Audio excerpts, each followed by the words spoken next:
আজ একটি টাকার মেশিন বন্ধ হয়ে গেল। উনি আর বেঁচে নাই। সবাই শান্ত হন প্লিজ, সবাই শান্ত হন। প্রবাসের মধ্যে একটি ছেলে দীর্ঘদিন ধরে অসুস্থ এবং তার পরিবার রয়েছে দেশের মধ্যে। বউ বাচ্চা কাচ্চা মা বাবা সবাই দেশের মধ্যে থাকে, যাদেরকে দেখার জন্য প্রবাসের মধ্যে পাড়ি জমিয়েছিল সেই পুরুষটি। তবে সেই মেশিনটি দীর্ঘদিন চলার পরে মেশিনটি একটু সমস্যা দেয় এবং সেটা তার পরিবারকে জানানো হয়। পরিবার তখন বলল, আর কিছুদিন ধৈর্য ধরো, তারপর তুমি দেশের মধ্যে ফিরে এসো। আপনারা দোয়া করেন, তাছাড়া কিছু করার নাই। এই কিছুদিন কাটতে কাটতে বছরের পর বছর চলে যায়। পরিস্থিতি স্বাভাবিক হলেই তুমি চলে এসো, কারণ জানো তো কত ধরনের দেনা পাওনা রয়েছে। এই যে নতুন একটি বাড়ি করেছি, সেই বাড়ির দেনা এখনো পরিশোধ করা হয়। তুমি যদি চলে আসো তাহলে দেনা পাওনা কিভাবে দিব? 5 টাকা আমার সুদের উপরে টাকাই না, আমাদের বিদেশ পাঠাইছে। শুধুমাত্র পরিবারের এই সকল চিন্তা করে শরীরের মধ্যে জন নিয়েও তিনি কাজ করে যাচ্ছেন। এক পর্যায়ে হঠাৎ করে সেই মেশিনটি বন্ধ হয়ে যায় এবং প্রবাস থেকে তার আশেপাশের সঙ্গীরা একটি ফোন দেয় তার পরিবার, যেখানে জানানো হয় সেই মেশিনটি আর আমাদের মাঝে নেই। এর পরবর্তীতে তার পরিবারের চিৎকার আসলে কেউ সইতে পারেনি।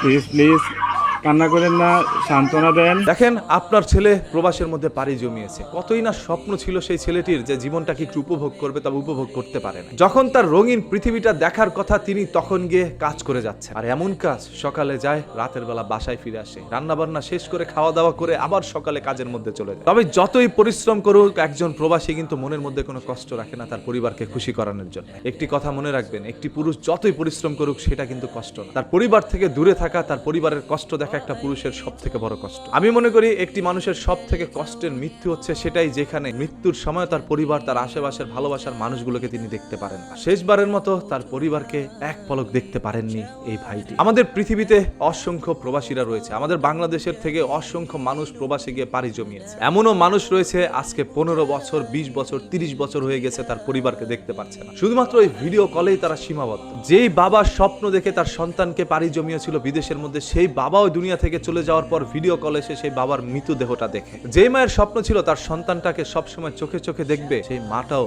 বাস্তবতার কারণে তার সন্তানটাকে দেখতে পারে না। মা বাবা তার সর্বোচ্চটা বিক্রি করে সন্তানকে বিদেশের মধ্যে পাঠিয়েছে কিছু অর্থ উপার্জন করার জন্য, সন্তানের সুখের জন্য, সন্তানের খুশির জন্য তো মা বাবা তাকে বিদেশে পাঠিয়েছিল। আজকে সেই মা বাবা মরে গিয়েছে, সন্তান দেশে এসে তার মা বাবাকে দেখতে পারে না। আবার মা বাবার স্বপ্ন পূরণ করার জন্য সন্তান প্রবাসের মধ্যে গিয়েছে, সেখানে গিয়ে সন্তান দুনিয়া থেকে চলে গিয়েছে, মা বাবাকে এক পলক দেখতে পারে না। এই হচ্ছে একজন প্রবাসীর জীবন। আর তাদের পরিশ্রমের কথা তো বাদই দিলাম ভাই। সকালে সূর্য ওঠার আগেই তারা কর্মস্থলের মধ্যে চলে যায়, সেখান থেকে সূর্য অস্ত যাওয়ার পরে তারা বাসায় ফিরে আসে। মানে সূর্য কোন দিক দিয়ে উঠলো, কোন দিক দিয়ে ডুবলো, এই পৃথিবীটা আসলে কেমন সেটাই তারা জানে না। তারা কাজ করতে করতে তাদের জীবনটা ওইখানে শেষ করে দেয়। তাদের অনেক ইচ্ছে হয় পরিবারের সাথে যাই, ঈদটা পরিবারের সাথে করি, একটু পরিবারের সাথে সময় দেই, বাচ্চা কাচ্চা হয়েছে তাদেরকে একটু কোলে নিয়ে জড়িয়ে ধরি, মা বাবার কাছে গিয়ে শখের কথাগুলো একটু বলি। তার এই অনুভূতিই রয়ে যায়। একজন প্রবাসী বাসার মধ্যে যখন ফোন দিয়ে বলে আমি চলে আসবো সামনের মাসে, আমার আর এখানে ভালো লাগছে না, তখন বলছে তোমাকে এত টাকা খরচ করে বিদেশের মধ্যে পাঠিয়েছি, সেই টাকাটা অন্তত পক্ষে উঠিয়ে আসো এবং কিছু লাভ উঠিয়ে তারপর দেশের মধ্যে আসো, না হলে দেনা পাওনা কিভাবে আমরা পরিশোধ করবো। একবারও সেই প্রবাসীর মনের